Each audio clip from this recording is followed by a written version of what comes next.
Welcome to another episode of OG55. I got theme park conductor TommyToon in the house and the Italiano. We're talking all about that HHN standalone venue over there in Vegas. We're going to talk about the Chicago announcement. We're going to talk about the Walt Disney Animatronic Theater. And we are going to talk a little bit about Avengers Campus as well, because there are some moves being made with the construction site. We're going to talk about it. We're going to break it down up next on OG54.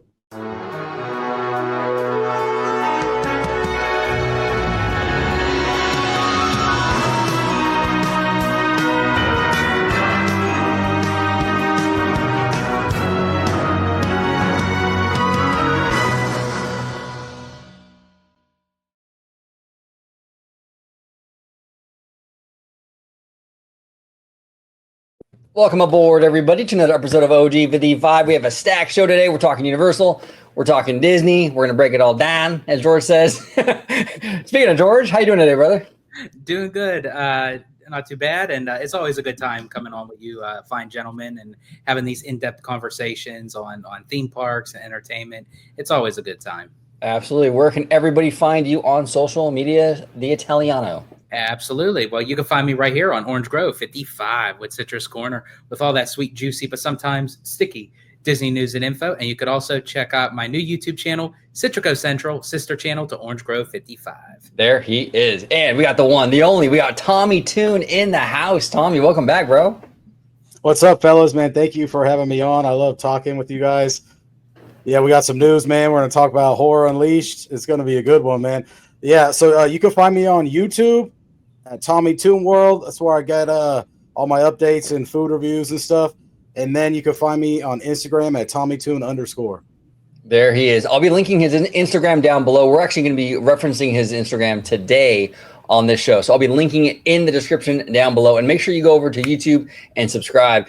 The OG crew makes a few cameos over on some of the videos over there. So make sure you go over there, check those out, and smash that subscribe button and the bell. So thank you, Tommy. Appreciate you, brother.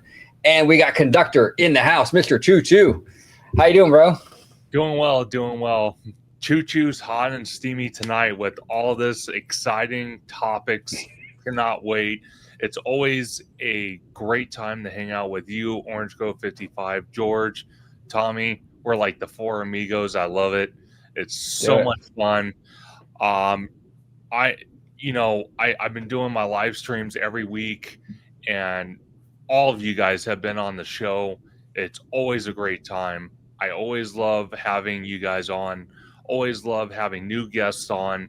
But you can find me on YouTube, Instagram, Blue Sky at Theme Park Conductor. You can find me on X at Theme Conductor.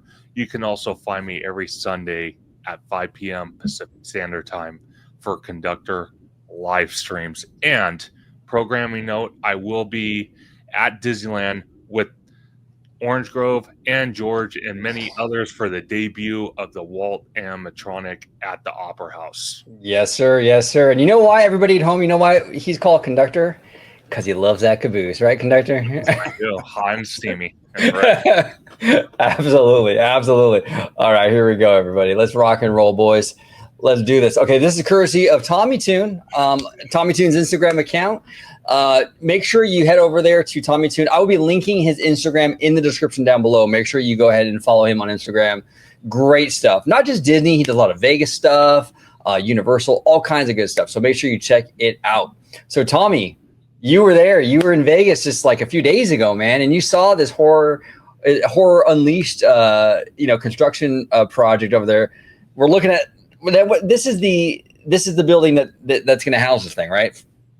Correct. So thank you again for pulling this up and putting on my page. So Absolutely. Let me tell you, I went at like 7:30 p.m. and it still was like 100 degrees out. So I'm glad this is all going to be inside. But grand opening, I wonder if the line and everything's just going to be outside and we're just going to be melting with that 115-degree heat in the middle of August. But you know what? Oh, well. So let me tell you, I trekked around this for everyone. I'm putting out my video tomorrow on my page, the construction update.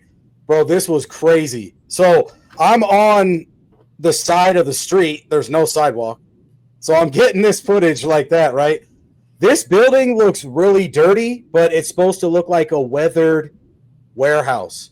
So if you could kind of see on the left side of the picture, it's like windows with bricks and stuff.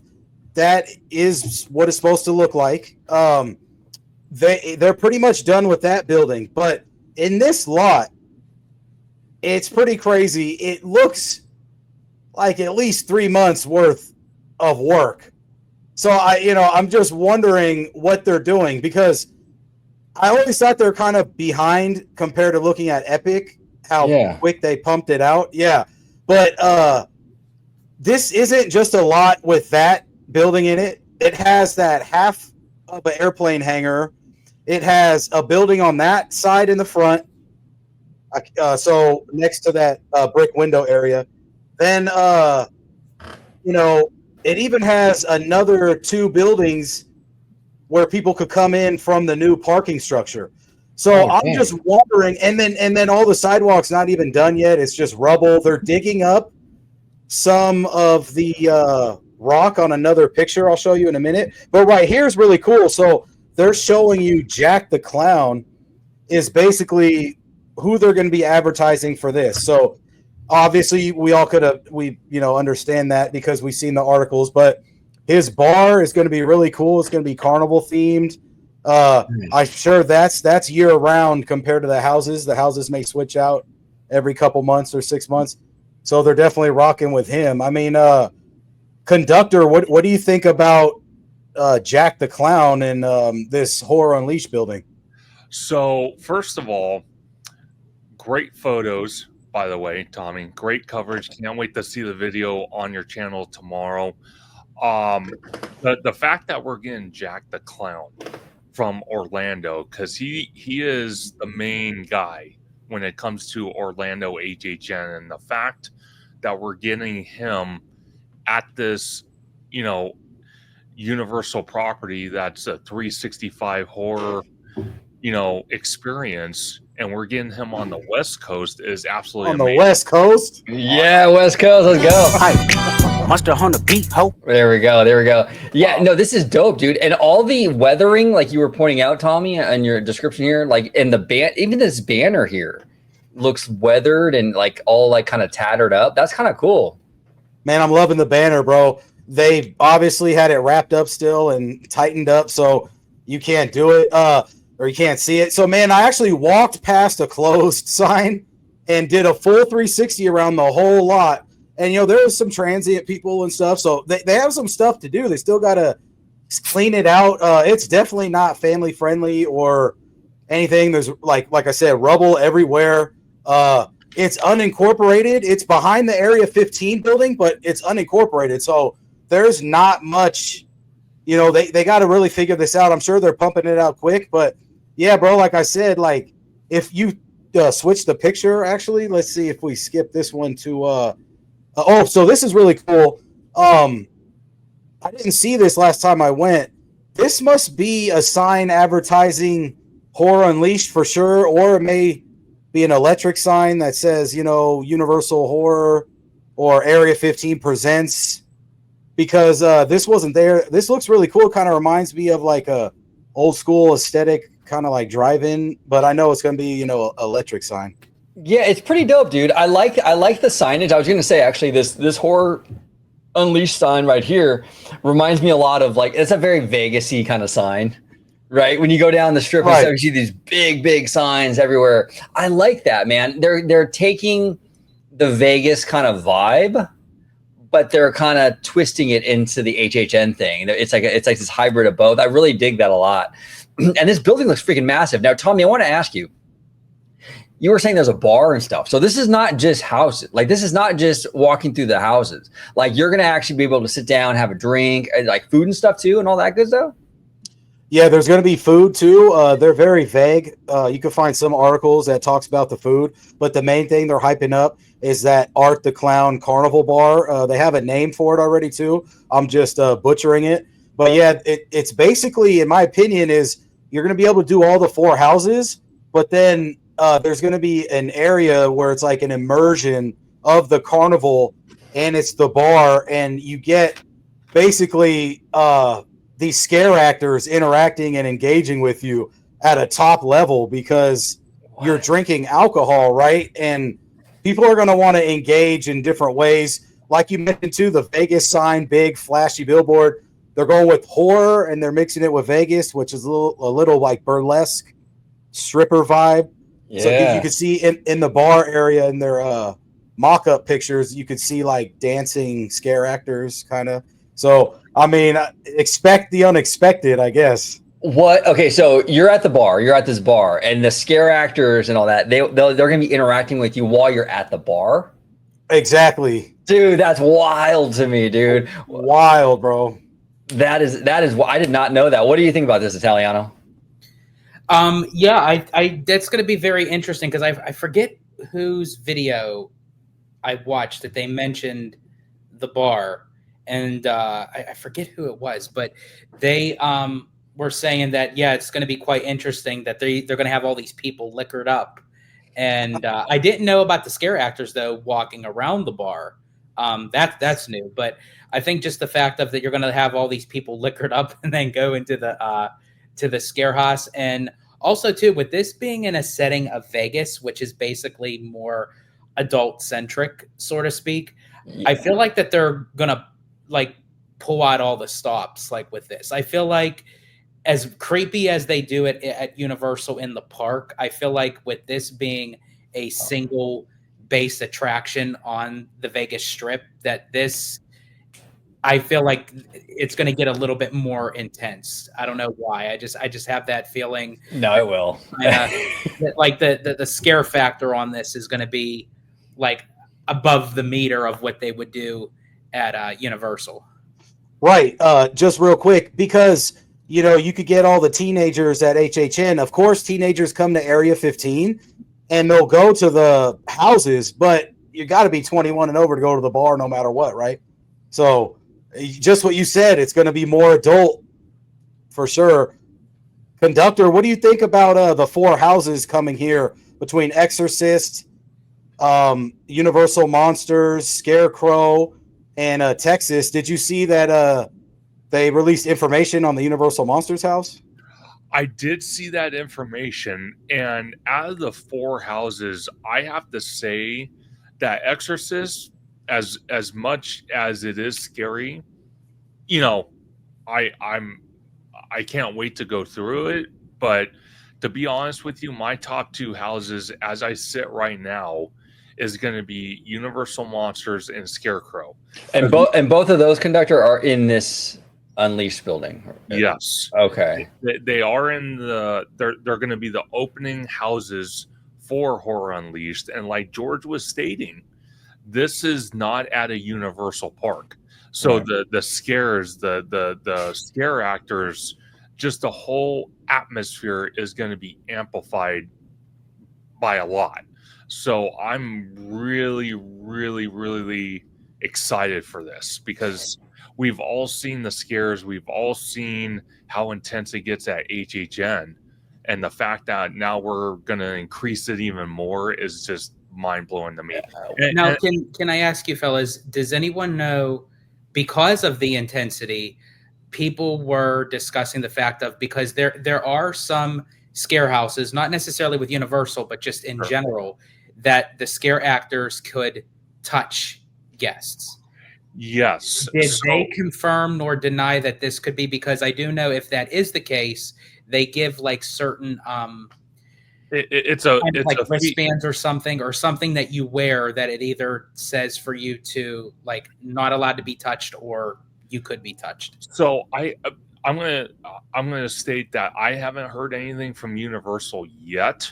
I do know what you are saying, because there is a attraction near this area where it's again a 365 like Halloween event, and people do have to sign a waiver, and then they do get those wristbands where they allow the scare actors just to do whatever. Mm-hmm. But I don't know if Horror Unleashed will have this because it's part of the Universal brand. It could be possible, but I don't think, at least for the opening of this event, at this location. I don't think we might see that for quite some time if Universal wants to bring that or not. Now this is going to be a 365 day a venue, right? So this will be open during Christmas and the spring and all that. So I'm very curious how they're going to do that, because during Halloween you can do the Exorcist thing and all that, but what's it gonna look like during Christmas time? Are they gonna swap these mazes out to have like scary Christmas thing, right? Or what happens like in February? I'm very curious how they do this. Are they gonna like? Because I mean, there's a lot of potential here. Like you can do a scary Christmas thing, which we've seen even at Disney that does work with Nightmare Before Christmas. So you can do that, and it works very well. But even for like Valentine's Day, man, the whole month of February, you can have like a scary sweethearts thing. That'd be kind of dope, right? I think also I mean, they have a lot of those already. Like Krampus was a house, and then Holidays in Hell. Krampus. Yeah, that would be. Yeah, Holidays in Hell was good too. So what I'm thinking is though, people are trying to wrap around and see what is this gonna be like. What is this venue gonna be in the long run? To me, in the long run, it's gonna be the place that you could go year round to get the houses you missed during HHN. So, for instance, oh man, I want to hit Texas Chainsaw Massacre so much, but it's gone. Now I have another option and another opportunity to go again in Vegas and check out my favorite, horror villain or something. Well, so I always. Sorry, right. Sorry, Tommy. Go ahead. No, I'm done. Go ahead. Oh no, I was going to say, because that was my concern too with having this kind of close to Universal, with Hollywood's HHN. I thought, is it going to kind of dip into people purchasing tickets for that event when they can kind of go here at any time? It doesn't have to be the Halloween season. But the more I started thinking about it, and the more that you started describing that there's going to be a bar, they're going to have the scare actors interacting with the people, you have to be over 21. I'm thinking that this is going to be a completely different kind of demographic of people that's coming here for this, where at least in the park, they can cover the people that aren't old enough to do this yet. Yeah, I think this is going to be a very unique situation. I was with you on that. I was worried too, George, because Vegas is really kind of like almost like a suburb of LA. Like Californians go back and forth all the time. It's only like a 4.5 hour drive. It's really not that far. You know what I'm saying? From LA. So, I was worried about that. But what Tommy is saying here with the bars, that's new. We don't have that out here. And I do think because it is Vegas and there's alcohol, it's an older vibe. I think the scares are going to be way more intense, bro. And then you have like these, like you were saying, Tommy, like these, like almost like strip club kind of vibe. You know what I'm saying? Yeah, we can see it. Yeah, dude. Right. Like this is going to be like next level HHN. And I think it's going to be, it's going to separate itself. And I think Universal's smart because they understand that. They understand that LA and Vegas are not too far from each other. They're going to want to make this venue something that stands alone, where like you can't just go to the Hollywood to get the same experience. They're going to want to make it unique enough. So I think it's gonna be interesting, man. Yeah, are you worried about that, Conductor? About the cannibalization at all, or not too much? No, not at all. Not at all. Because the way I see it is, Horror Unleashed has an opportunity here, because Hollywood's HHN goes hard every single year. We've seen it time and time again. And the fact that now they have a second HHN location, which is, like you said, only 4 hours away from Los Angeles, they can always test pilot houses that they want to bring to Hollywood and Orlando in the future. So this is a great idea. I honestly don't think it's going to take away or it's going to minus the Hollywood or Orlando's event. I do honestly believe it's going to be its own unique event because of the intensity is going to be a lot more than what we see in the parks. 100%. I'm excited. Now you can buy tickets now, Tommy, for this thing. Can you pre-order? Yes, you can buy tickets now. Actually, some already sold out. So I would hop on. There's like 3 different types of tickets. One for Vegas residents, and then the rest, one's for unlimited go-throughs, and then one's just for walking through the house once. So the cool thing about this area too is Horror Unleashed is always going to get revved up every couple months or whenever they decide to switch the houses out. So they'll always be able to promote something just right at the, horror fans' face, because the thing with Area 15 is they always expand. They got Area 15 with everything inside, like Omega Mart and everything. Then they have another building, which is Illuminarium, which is like a projection show, 3D, like all around on the walls. And then I just recently seen they got it all up. It's ready. The John Wick Experience. And that's another building. So I see where they kind of were trying to do, like, make somewhere that they could just switch stuff out and they don't have to keep building, I guess, But on the side of it, there's this big parking structure, like a parking garage that they were painting like logos on and stuff. So they have a lot of work to do still. I don't know how it's going to open in a month or a month and some change, but I guess we'll see. Yeah, we'll see. Well, it's interesting too, because there are pre-sales, right? So, and you're saying they're selling out. So Universal is seeing those numbers, and we're going to talk about this in a little bit, but they've already announced a Chicago location. So, I mean, clearly Universal is very happy with these numbers, and they're confident. They're like, you know what? It's going to be what's it called? They feel confident enough to go in there and basically, expand. I wouldn't be surprised if we have Chicago. I wouldn't be surprised if this goes into like New York, other things. So, you know what I'm saying? 100%. I mean, if they want to make one in Pennsylvania, they could just move it in to my old house, because I mean, the horrors within are just whoop. There we go. Now, Tommy, before we move on to the Chicago Horror Unleashed announcement, you were in Vegas, bro. Like, you met Soldier Boy. Like, dude, this is crazy, right? On the fluke, bro. That was he was at the craps table at like midnight. Hey, we're at the Fountain Blue. I was walking out of Power Slap. So I'm a big UFC fan, and 1 week during the year, they do something called International Fight Week, and they have all these different fighting events go on. I met Terrence Crawford. He did the press conference with Canelo that weekend, big boxing match coming up. It was pretty crazy. But I grew up on Soulja Boy, yeah. Oh yeah, I love Soulja Boy. So you saw him and you were like, oh shit, that's all. You just walked up and just started like, yeah, he was really cool, bro. He wasn't hating at all. He stopped to take the picture. He was chilling.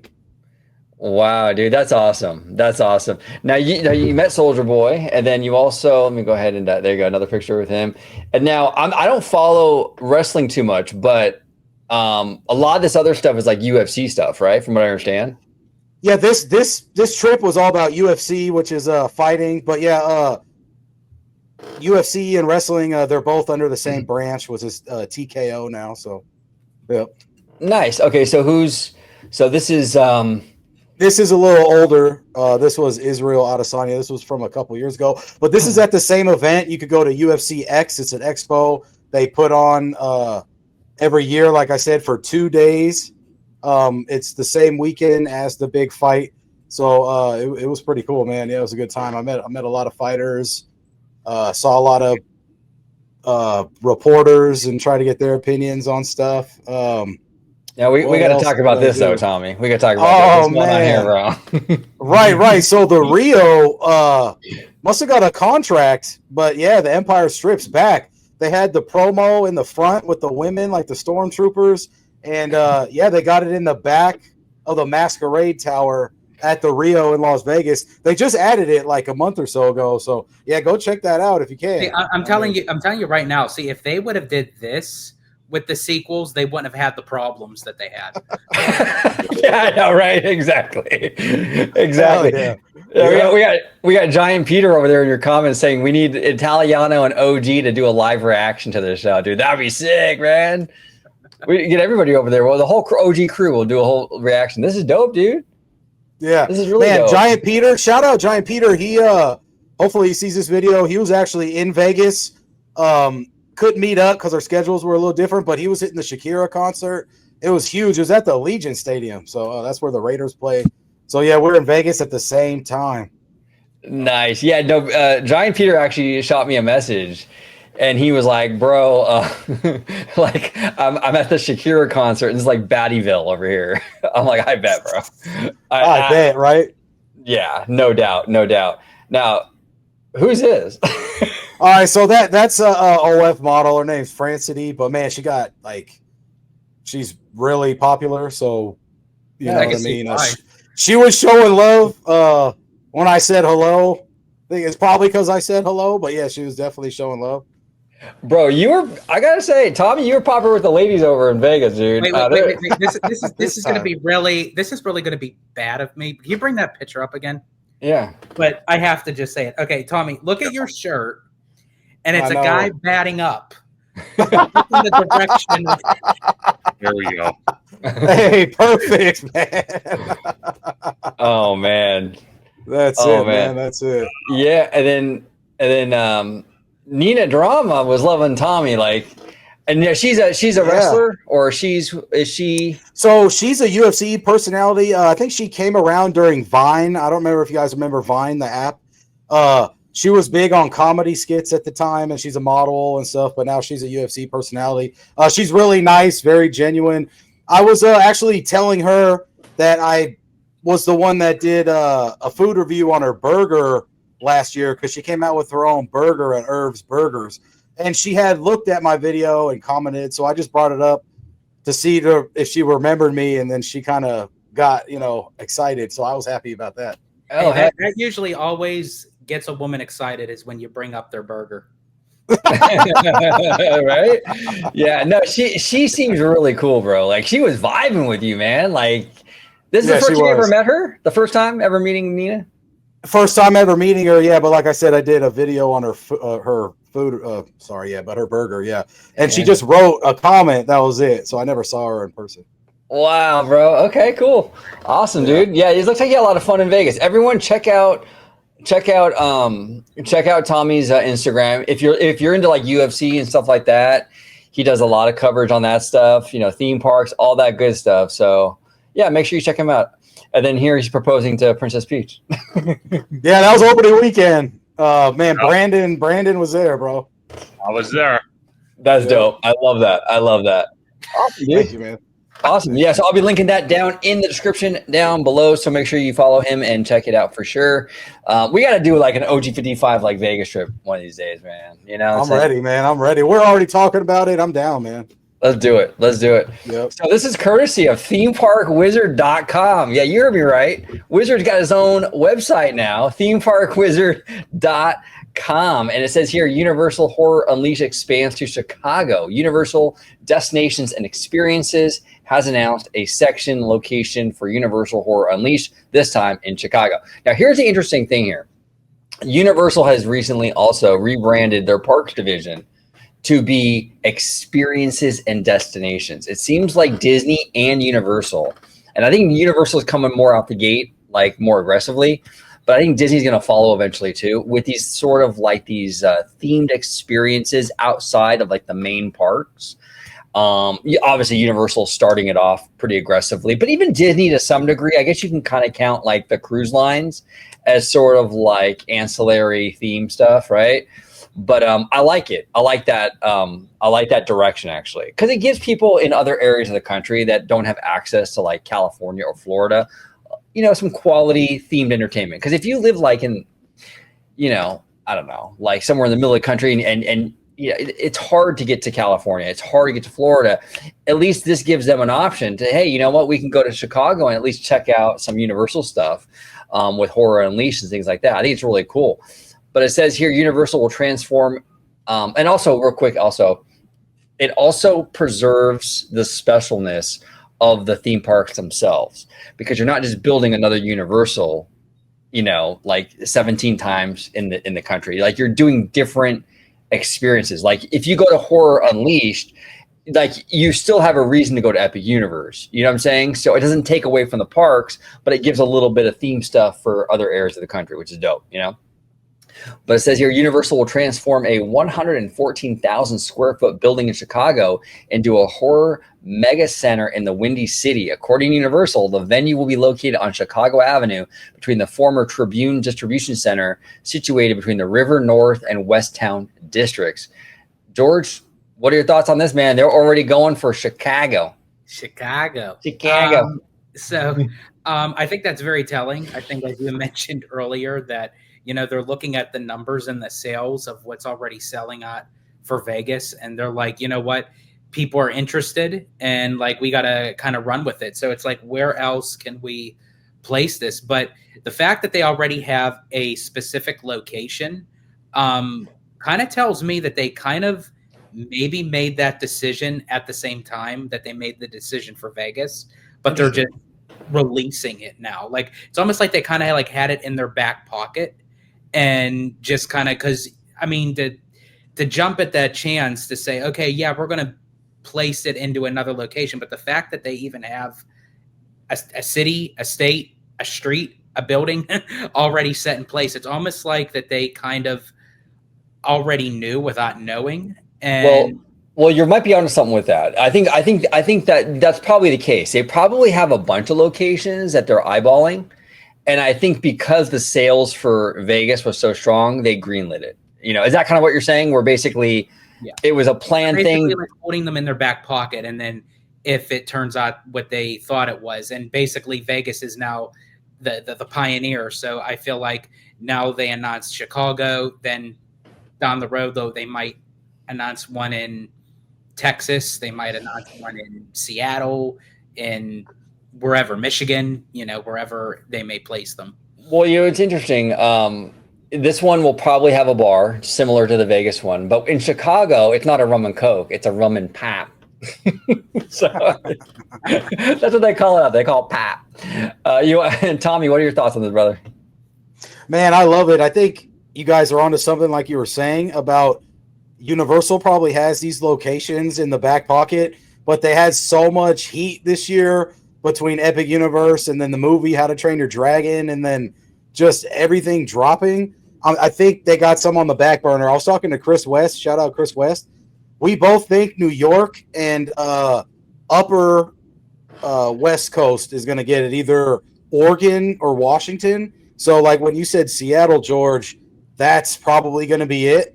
I'm seeing a pattern here, and I'm thinking that each location is going to have their own theme to that city and state, but we're going to have all of these houses that come from these HHNs go there, so the makeup and everything just doesn't go in the back of the studio, just in storage.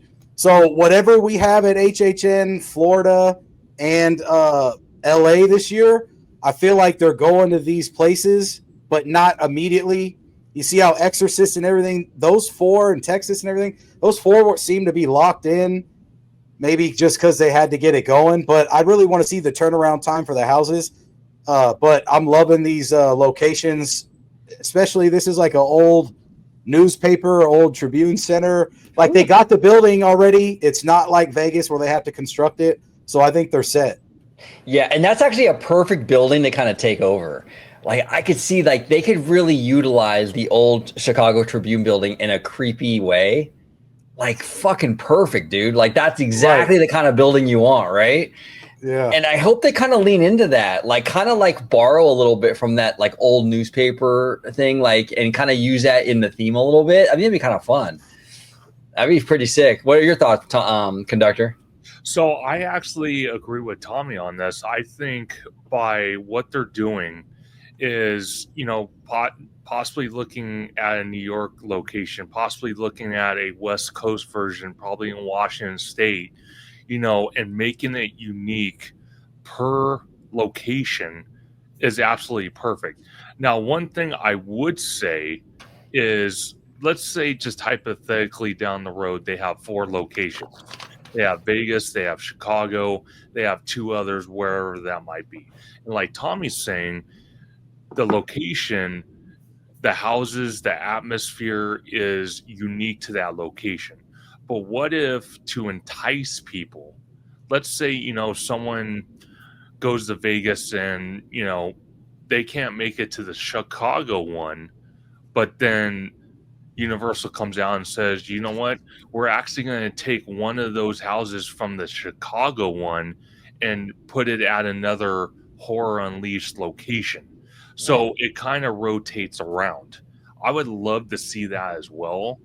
How many locations they will have in the next 10 to 15 years, I don't know how many locations they will try to have. I know at some point they're going to try to transition to go to add more kids parks, because I was just watching a feed what was it, the other day, and they're looking at Universal Orlando to add another type of kids Texas little theme park into the Orlando resort.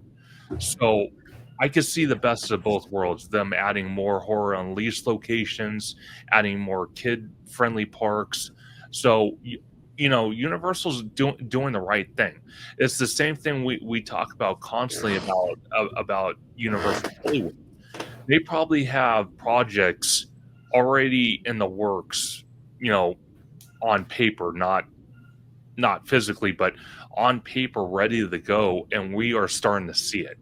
And I think that's brilliant of Universal. I really honestly do.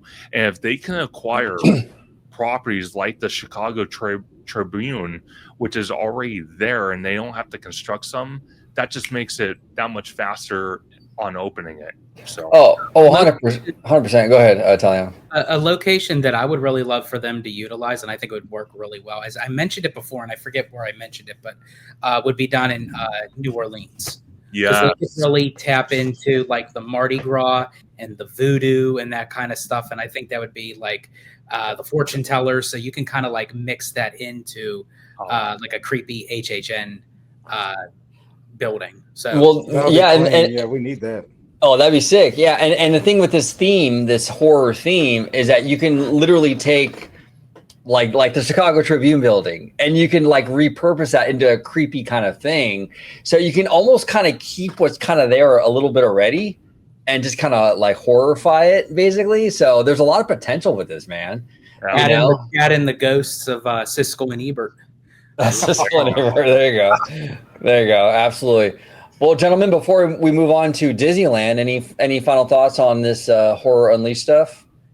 I'm ready to get there. I'll be there grand opening weekend. I'm ready to check it out. I'm ready to hang out with everybody. So lock in if you see me. There it is. Say hi to TommyToon. He'll be there. He will absolutely be there. All right, here we go. This is courtesy of Mr. Theme Park Conductor. I think we know this guy. I will be linking Mr. Theme Park Conductor's Instagram in the description down below as well. So make sure you follow him on Instagram if you aren't already, and on YouTube. He has a great YouTube channel. The OG crew's on there all the time, so make sure you also subscribe to him on YouTube. But the Opera House, getting ready for the Walt Disney animatronic, and we got some new signage. I got to tell you, fellas, I absolutely love this sign. I think it's perfect. It's literally, it feels like the old one. Obviously, it's a different color. The old one was red. This is blue. But it's in the same vibe of the original. You know what I'm saying? It's kind of just remixed it, so to speak. I like they have the Walt on one side, Lincoln on the other. Honestly, dude, this is like A+. I couldn't have come up with, and I know I sound like a fucking shill, but I love it. I can't find a single thing wrong with this sign. I love it. What say you, George? I agree. It's very elegant. It's very regal. But it gives off exactly what it is. I love how it showcases for both shows of Walt Disney and Lincoln. I'm actually digging the blue, actually. Me too. Like, I think it pops the wording out a little bit more than what the red did. I think honestly, this is the marquee is like basically hyping us up for that. Like it was like the last piece of the puzzle that needed to be added to the exterior to get us ready for what's inside. And I'm very excited. I'm very optimistic, but I'm still slightly nervous. I'm still, apprehensive of like how this is going to be, how this is going to work. What is the Walt animatronic going to look like, sound like? But the fact that the company has been working very closely with the Disney family and getting their blessing and working with the people also up at the Walt Disney Family Museum. And I just feel like that this is going to be a a home run for sure. Well, and we're not losing Lincoln. We're keeping Lincoln, and we're getting Walt Disney. So we get two. We basically get two shows in one. And there's the biggest bargain of all. There it is. There it is. And Lincoln actually will be, of what they said, will be back online on July 18th, the day after the 70th birthday. So they're probably just going to have like the Walt Disney show just continuously around the clock on the 17th, and then on the 18th they're going to switch it back and forth. Back and forth. Okay, gotcha. Tommy, what are your thoughts on the sign, brother? Man, I'm loving the blue. Like you guys both said, it really pops. It's really elegant. Man, we're moving into a new era where we have Walt Disney as an animatronic. Like you mentioned, Italiano, the family museums up here where I'm at in San Francisco. You know, Disney basically created animatronics, and Walt loved that damn green parrot or that bird. So, like, to have this come, would he ever thought he was an animatronic or he was going to become one? I don't know, but it's kind of fitting. I'm like you said, I'm nervous to see if he's, if it's going to be legit. But man, knowing Disney, they're probably going to knock it out of the park, and it'll be subtle and won't be too much for him. But yeah, the sign is great. It's very inviting, especially to the front, off Main Street and stuff. Yeah, I definitely love it. Yeah, no, it fits Main Street perfectly. It looks like it's literally always been there. What say you, Conductor? So I absolutely love the sign. I love everything about it. Like Tommy was saying and George was saying about the museum. I'm very excited to walk into the Opera House and hopefully see artifacts from the museum on loan to the Opera House, to see them up close and personal, and to watch the whole show. A lot of people are skeptical about it.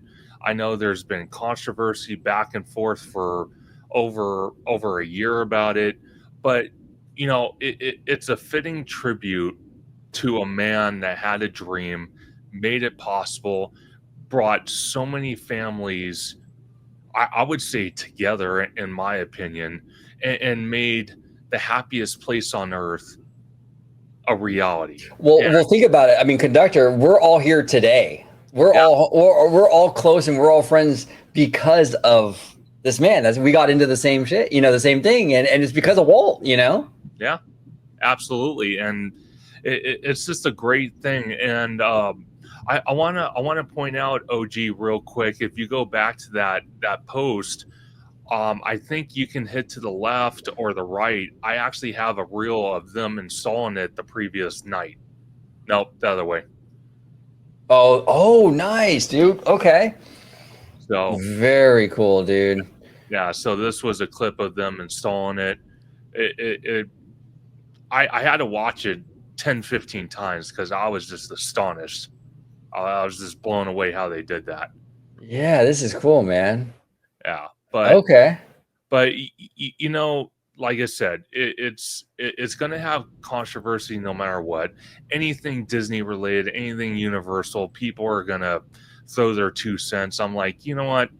Let them throw their 2 cents in there. Like I said, I'm a Disney kid. You guys are Disney kids. A lot of people are Disney kids. So to see Walt come to life, my dad actually has a kid. He went to the grand opening year of Disneyland. He actually saw Walt walking down Main Street, USA. He didn't get close to him, but he saw him physically walking down Main Street. So the fact that they're making him a animatronic, the fact that we'll be able to hear him speak to us is just mind blowing to me and so many others. 100%. And when you say fans are nitpicky, there is something that I actually wanted to touch upon a little bit. Have you guys seen, and this is Universal related, it was brought to my attention from friend of the channel, Jared, from Capture the Magic. Make sure everybody, you check him out on YouTube. He's fantastic. Friend of the channel, absolutely. We love him. We're on his show all the time. But here's the thing. He was saying that, I guess, Epic Universe, that restaurant, Pizza Moon, I guess people are complaining about not getting to-go boxes. Have you heard this, Conductor? I have. And it, some of the discussion about it is they don't want people taking out pizza boxes because one, it looks cheap. Second of all, people, there's a great amount of people that will sit there and get a pizza box or get, a to-go box, and they'll just leave it on, leave it somewhere, like, maid service is going to come get it. So in a way, I kind of get it. So, but in another way, because I know Tom Corliss, he did a little rant about it. I'm like, you're at a theme park, for God's sakes. You got to know what you're ordering. If you don't know what you're ordering, don't order it. You know what I mean? Yeah. Well, I gotta disagree with Tom on that. I mean, you're like you said, you're at a theme park. Now, number one, you're at a theme park, and I don't know. Maybe I just don't like to go stuff a lot, but I don't know of a lot of theme park places that even do to go. So the fact that they even offered that at all was kind of crazy to me. But aside from that, why in the world would you even want to carry a pizza box with you through a theme park? How do you go on the rides or anything? I wouldn't. Like, why would you even want to do that? Right? Well, see that again. It brings it. First of all, it looks cheap. Second of all, there's really no place to put this stuff. So why even offer it? Why? Right. So it's totally stupid.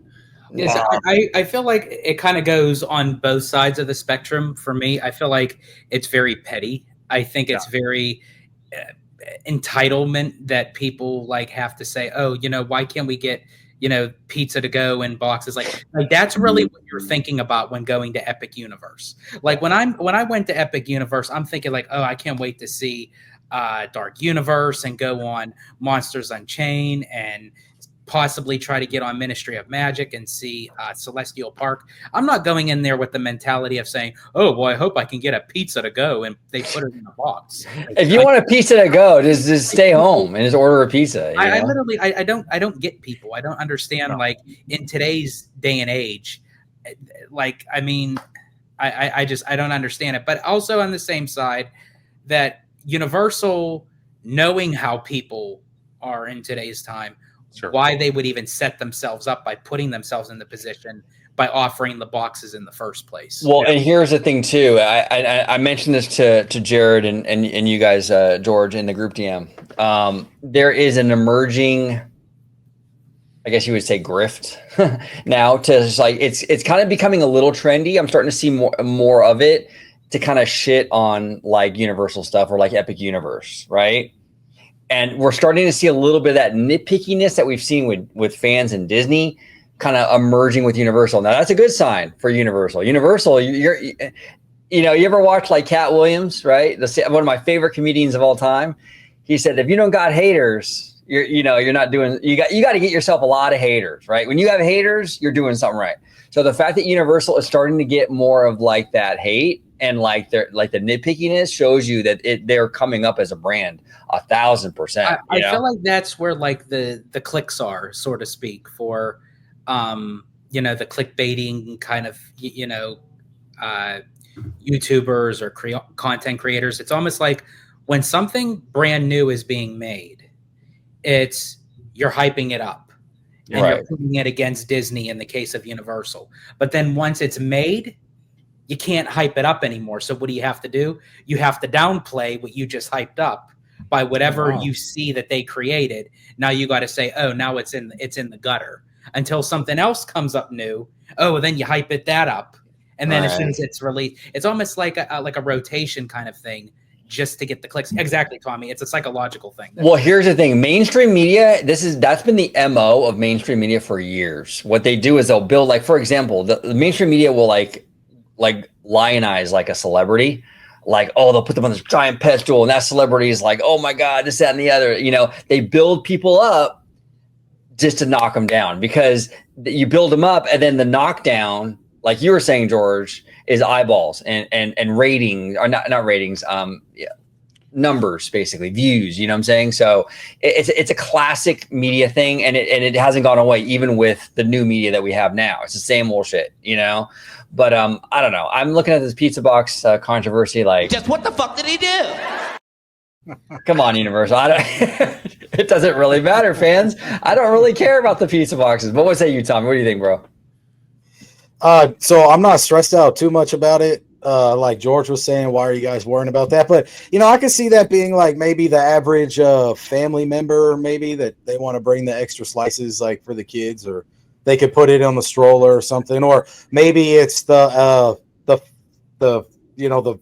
bigger guest that wants a big piece of pizza and save it for later too. I mean, I don't know what people are expecting, but like George said, man, to me, I'm worried about Dark Universe, and I'm worried about Harry Potter, like the Ministry, and then I'm worried about meeting Toothless and stuff. Like, I think, and then what you said, OG, like at least Universal knows they're kind of bubbling up, and now they're getting the hate, and they could always correct it. I mean, the cool thing about a new theme park is they could figure out what's good and bad, and they removed it now, but they could always bring it back. I mean, what's the big deal, right? Yeah, exactly.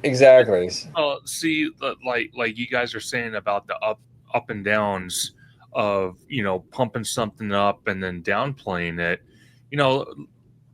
Look at what's happening at Epic right now. It's barely been open a month and a half, and they're already expanding, and there's already talks about that. Half the community is excited about expansion, and half is all like, you guys are getting desperate. Why are you doing it now? So it's the same old crap. It happens every single time. Even what's going on the West Coast here with Disneyland Forward, with Avengers Campus. So a lot of people are saying, "Oh, we're excited." Then you got some people saying, "Oh, we hate it." Then same thing with Avatar. Same thing with Fast and Furious. It's a never-ending cycle of up and down and never stops. Man, I'm so glad. Good segue, man. You said Fast and the Furious. So, man, I seen Vin Diesel at that car show over the weekend. He basically said we're going to see Brian, which is Paul Walker's character, RIP, back in the final ride or the final Fast and Furious. So either CGI'd over his brother's body or old footage. So, I mean, they're really going back. Man, I saw that video that they're pulling out all the old Fast and Furious cars. They're knocking it out, and then they're bringing out all the stops. And I think it's a good time to end, too, because Vin Diesel's getting, everybody's getting a little bit older and moving on and stuff, so it's a good time to rock with this one. And I love how they said that the final Fast and Furious film, thank Jesus, Moses, and Abraham, because I can't take anymore. I love how they're going back to the traditional, like with the street racing and the cars. Gosh, thank God. That's what made me fall in love with the franchise. And then it kind of like dipped into this kind of like out of worldly, like superhero where you're taking a car, exiting a skyscraper and it going into another skyscraper. It's like, what in the world? Like, let's get back to the roots here, people. Sure. Yeah, exactly. Yep. 100%. Yeah, and that Fast and Furious coaster looks amazing, man. I was just at Universal recently, dude, and it's really coming along. Yeah, and it's interesting you mentioned that, OG, because I just watched a video from Wizard the other day, and he's hinting at, because we're only maybe 2 months at best, and maybe some change about HHN starting on September the 4th out here in Hollywood, and they're really pushing to have that gift shop, which you can see with all the windows right there, open by HHN. That is what he was hinting at. Wow. That should be interesting. Yeah, well, that's interesting that he's saying that. That's interesting. You check out themeparkwizard.com for all the latest updates. You know what I'm saying? Check it out. But we got one more story before we head out of here. This is from Disneyland News Today. Construction structure taking shape for Avengers Campus expansion at DCA. So we're starting to see some stuff peeking over the construction walls for Avengers Campus. This is, man. I mean, this is getting kind of interesting. I mean, I know it's not like the craziest thing, but George, what are your thoughts on this, man? I will say that if the building was that size, we wouldn't have to worry about sight lines. Yeah, well, that's true. That's true. But no, in all seriousness, I'm so glad that, as Damaro promised us, at D23, dirt is moving, and we were all kind of wondering, okay, when is this going to happen for Avengers Campus? Because we still really haven't seen anything. And then out of nowhere, it just like overnight, basically, they cleared the whole way. They leveled it out. It's basically one big rectangle path of dirt. And they're starting to, as you can see, putting up the structures to start getting like the beams in place and start making the outer skeleton of the show building itself. So I'm very excited. But again, we've talked about this with Bricky at our latest OG55 video. For all of you who haven't checked it out, definitely give that a watch. It's a really good show. But we were asking Bricky as far as like with the sight lines and how the building is going to tower over Mission Breakout, and are you going to be able to see this even from Cars Land when you're coming in through the San Francisco side and everything? And so I still have some concerns of how big or how tall this building is going to be, because if it's anything like Cosmic Rewind down in Epcot, and it's like going to be that kind of big of a show building, I don't know how that's really going to look. Or even Transformers, because Transformers is comparable, because from what we're hearing, this is a Transformers-esque kind of attraction.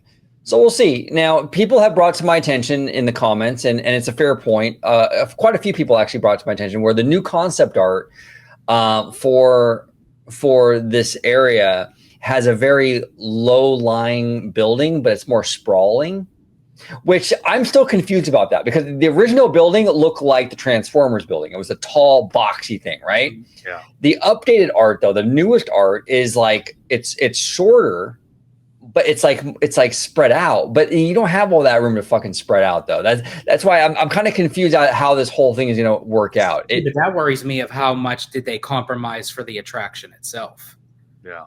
Right. Yeah, I'm very interested. And look, I'm telling you right now, it better be good, because we lost our red car trolley because of it. Oh, no, actually, we lost it because of George, right?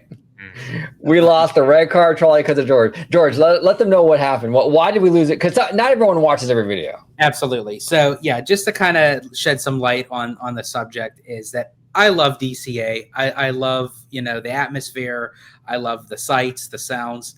But every single time, it has not failed me. Every single time since I've walked through the gates in DCA, whether I'm walking down Buena Vista Street or down Hollywoodland, I always get that same fucking bell and horn tooting for me to get out of the way. And I'm walking here.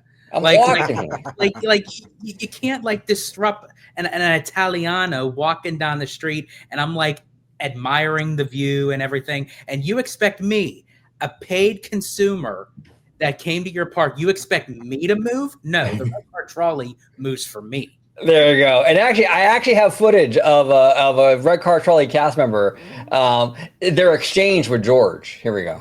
You're not getting it. It's not clocking to you. It's not clocking to you that I'm standing on business, is it? We're on the sidewalk, George. I don't give a f if you're on the sidewalk. Man, it got heated, George. It got real heated. I know, dude. Like I was like, I had to give my piece. Like, I mean, because it's just like every single time.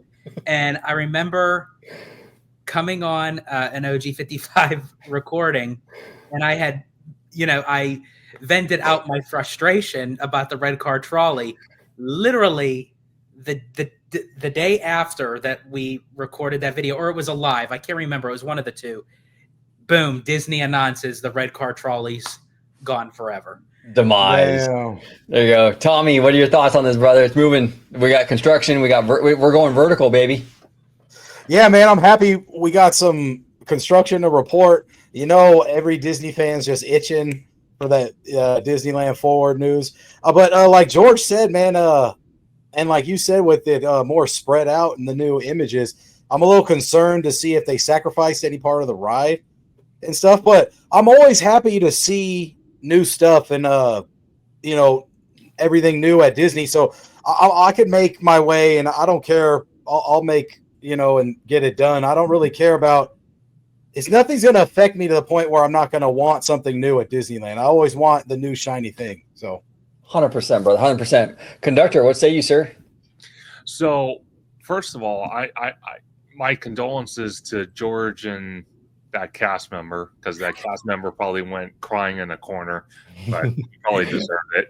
But the fact that, because I saw the old concept art, and you're absolutely right, it looked like a Transformers building, Right. but it also looked like a much, how can I put it, a much more exciting attraction than what we probably might get. I don't know until we actually see it. But the fact, because I'm going to take a little page out of the video you did with Bricky last night, is Bricky was saying, because you got Infinity Defense, which is the e-ticket attraction, then you got Stark Flight Labs literally right next to each other. But one of the things Bricky pointed out was that both those attractions are not gonna they're not gonna go intermingle with each other, which I found very interesting, because I liked your comment, OG, about what you were saying about that. Do you want to enlighten people on what you told Bricky last night? Yeah. My idea was, you have the Kuka arm thing, right? Sure. And the problem with the Kuka arm concept is that it's all training with no payoff. You're gonna get in there and you're like, okay, recruits, now we're gonna spin. Okay, recruits, now we're gonna barrel roll, right? And then you just end. There's no adventure. There's no payoff, right? What I was suggesting was, if you're gonna have the two rides so close together, the finale scene for Infinity Defense, when your vehicle pulls up and you're gonna fight King Thanos, the Kuka, you should park right there. King Thanos will show up, and you'll have like Captain America or somebody say, hey, we don't have enough people to fight this guy, man. And all of a sudden, off to your right, you see that classic Doctor Strange portal, right? And all the fucking Kuka arms come through the portal, bro. And the Kuka arms sit next to your vehicle in the other ride, and you all fight Thanos together, right? Yeah. So it's like two rides in one. And then the Kuka arm, it makes the Kuka arm ride cooler, because then you have like a purpose as to why you're training.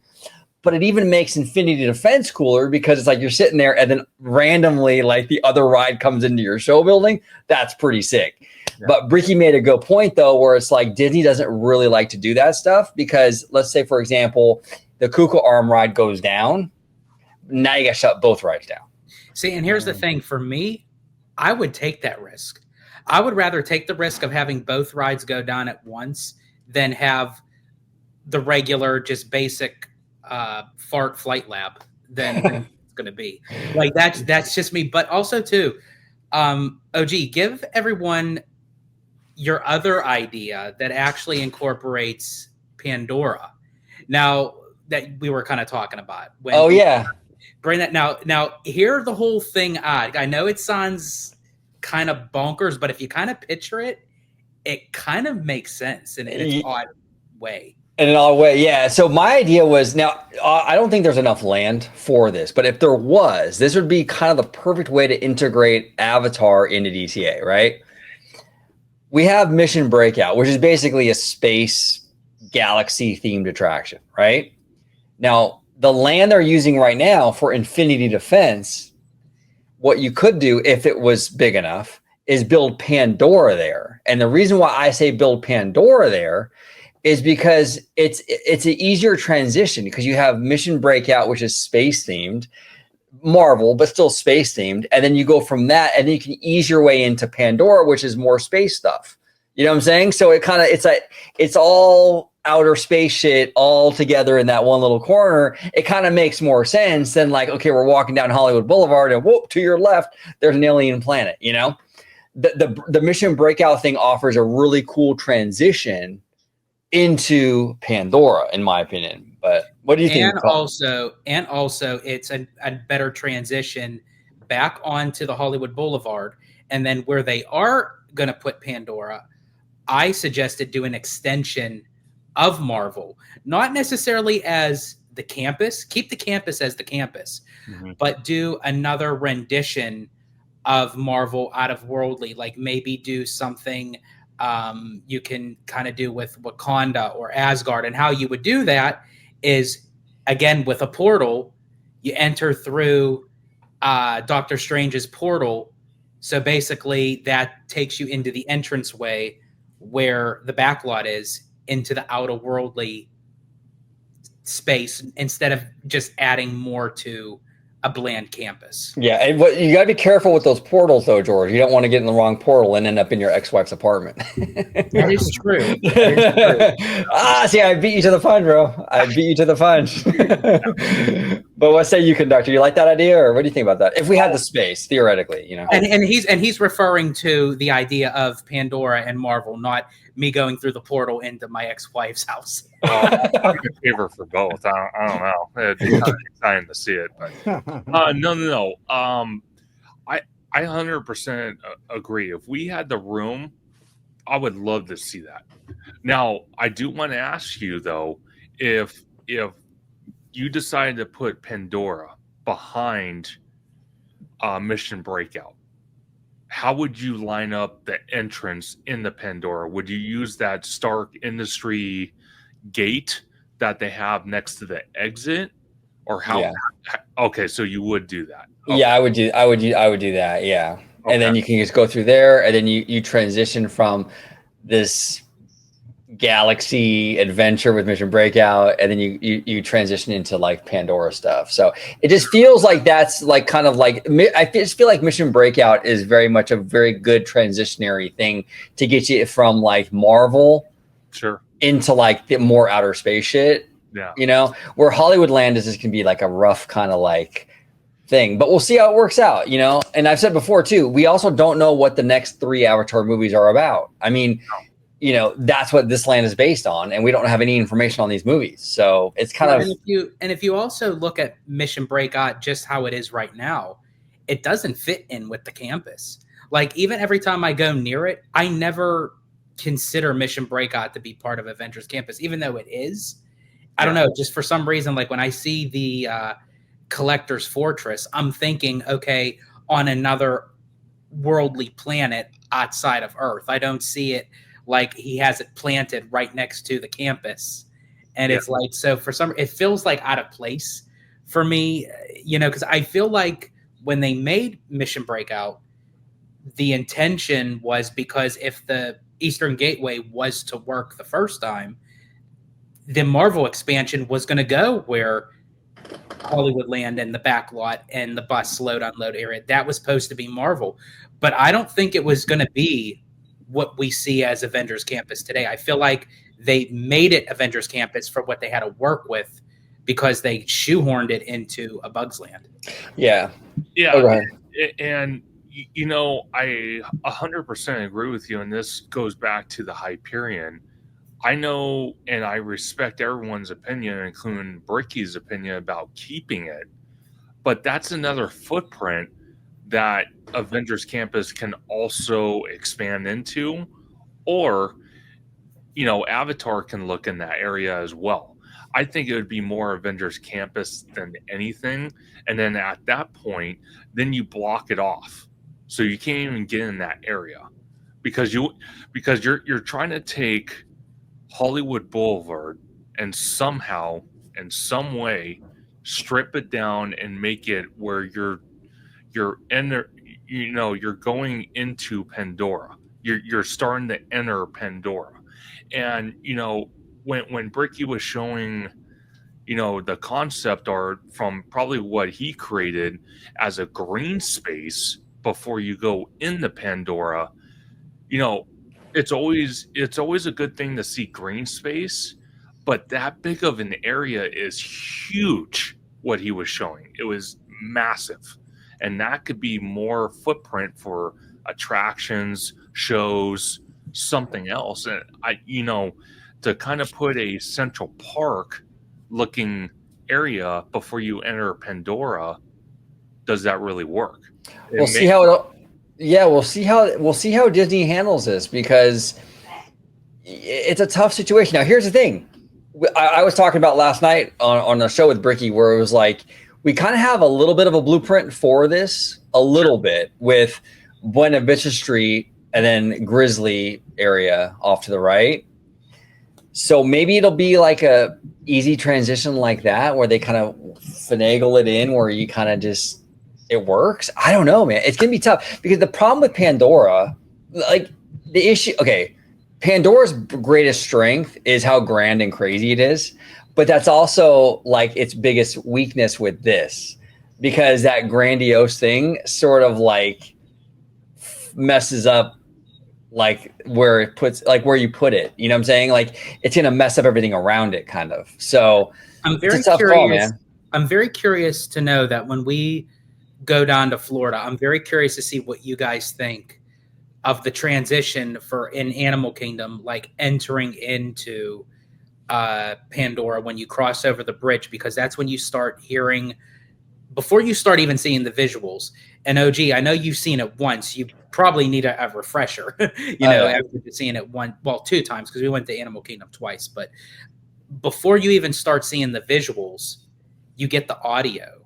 Yeah. You get the sounds of this kind of out-of-worldly kind of creatures buzzing and making sounds and noises, where I'm curious to see like how they do that, because I feel like the area what used to be called of Condor Flats, I feel like that is the divider between leaving Buena Vista Street and then where you really get into like the Northern California with the trees and the nature and the wilderness. So I'm very curious to see basically what is going to be the Condor Flats part transitioning on the other end from Buena Vista Street into Pandora. And it's interesting you say that, George, because that's probably why Bricky was showing that green space. That's probably the buffer he's talking about between Hollywood Boulevard and Pandora. Is exactly. That green space. So, yeah, and he also brought up a great point where he said, that space right now, which is like the courtyard in front of Monsters, Inc., it's a space utilized for a lot of like alcohol sales, right? And even merchandise stuff. Is Disney going to want to forfeit all that? Like, you know what I'm saying? So his green space idea was also to incorporate some of that stuff, so Disney isn't losing that. So it's interesting. Yeah, this is fascinating. It's funny how even when we get answers about Pandora, there's like 17 other questions that come up. It's just until we get like a model and we can see how it fits in, it's going to be really hard to kind of. Well, I want to bring up one point, is because the Hyperion is an issue no matter how you look at it. My question is, because if you look at Epic Universe, and George, you can relate to this, when you walk in the Super Nintendo world, at least their version, you go up an escalator and then literally you go down into a pit, as I'm going to call it. You go down into a pit. So when you're looking around the whole land, when you're ground level, not on the upper levels, but ground level, you don't see any sightline issues. What I'm wondering with our Pandora, is it going to be something very similar to that, where they dig into the earth, they make the land lower to hide the fact that the Hyperion is out in the distance. And one of the things Berkey was talking about on your video was how Cars Land in even Galaxy's Edge has those faraway rock work to kind of create that forest perspective. Right. I wonder if Pandora is going to do that, or if they do decide to keep the Hyperion, if they're going to try to blend it in with some type of paint or camouflage or something. Yeah, it's going to be interesting to see. I'm very curious. I'm hoping that we get some answers on that. Yeah. Where like we get a model of the whole park and then we kind of see how they situate it in. I don't know. It's going to be, here's the other thing too, though. Like I said, with the other three movies, they might not be at liberty to share too much because maybe the transition is something that would give away some information for the new movies. Again, I'm just speculating, but we're dealing with James Cameron, which he's very secretive and stuff. And being that these are new movies, I mean, that's why I think we're going to get the next big piece of information about Avatar at DCA at D23 2026. because one, it ends up saving more information for them to utilize for a big presentation. Because again, once you start something like that at the Honda Center, you have to keep it that way. There's no way they can backtrack it and put it in the small space in the convention center anymore. So if you're going to make people pay for tickets for specific seating, you got to go big or you got to go home. So they're going to have some sort of information, because D23 2026, let's face it, is not going to be as big as what last year's was, because they have to finish what they started. So I feel like we're going to get a lot of up-to-date information at D23 2026. Plus, by that time, Fire and Ash will already be released. So we'll know what's going on there. And then we'll probably get the next teaser for Avatar 4. Yeah. So it should be kind of in that sweet spot of like how much information that they could release at a time. Well, go ahead. Oh, no, go ahead, Conductor. Sorry. Go ahead. No. I was just going to say, because they already showed a display on what the land looks like.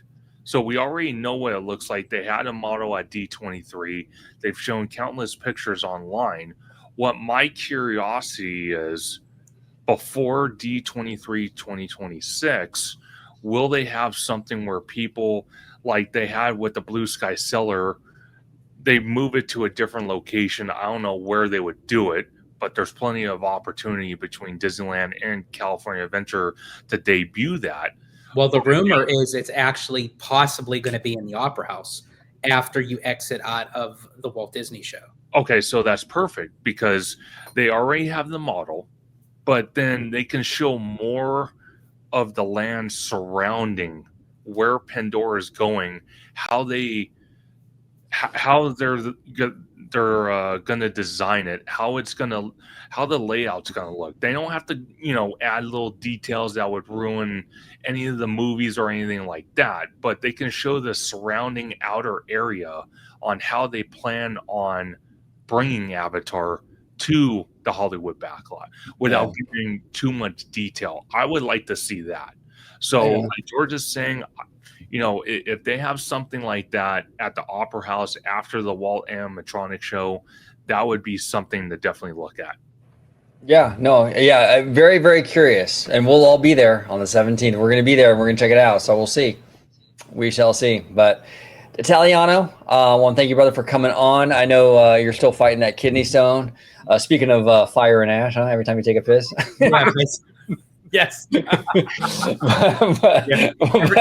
time I have the way of water, I feel the fire and ash. Exactly. We are the Segway Kings over here on the OT55 channel. But George, where can everybody find you on social media, sir? Absolutely. Well, you can find me right here on Orange Grove 55 with Citrus Corner, with all that sweet, juicy, but sometimes sticky Disney news and info. And you could also check out my new YouTube channel, Citrico Central, sister channel to Orange Grove 55. There he is. And we got TommyToon. It's always a pleasure having you on, Tommy. We got to do another live show, brother. Another live. We'll do that very, very soon, sir. But where can everybody find you on social media? Yeah, I'm ready for the live stream, man. I always love coming on here and chatting it up with you guys. Any topics, I'm ready. So, yeah, man, you can find me on Instagram. Thank you for plugging it earlier, TommyToon_. That's more my day-to-day stuff and my vacations and everything. And then you can check out my YouTube for food reviews, stuff at theme parks, and stuff in Vegas. That's at TommyToon World. There he is. There he is. Links in the description down below.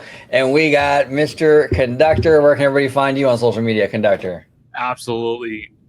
First off, thank you for inviting me, Orange Grove 55. You are always amazing. Tommy, George, you guys are always amazing to hang out, talk theme parks, talk HHN, whatever else goes on. You can find me on YouTube, Instagram, Blue Sky at Theme Park Conductor, all one word. You can find me on X at Theme Conductor. You can also find me every Sunday at 5 p.m. Pacific Standard Time on the West Coast for Conductor live stream, where all these gentlemen have been on the show multiple times. And like I said early on, programming note, I will be hanging out with Orange Grove 55, George the Italiano from Citrico Central on the 17th to witness one of the greatest moments in history, watching the founder of Disneyland come to life. That's going to be amazing. And then going on further in that, me and Tommy have a lot of collabing we're going to be doing in Vegas, HHN Hollywood, and then beginning of next year, Epic Universe. Can't wait, brother. There it is. There it is. All right, gentlemen. Well, thank you all so much for watching this episode of OG 55. Comment down below with all your thoughts on everything we discussed today. And until the next time, see you later. Don't forget to subscribe to OG 55 and become a member today.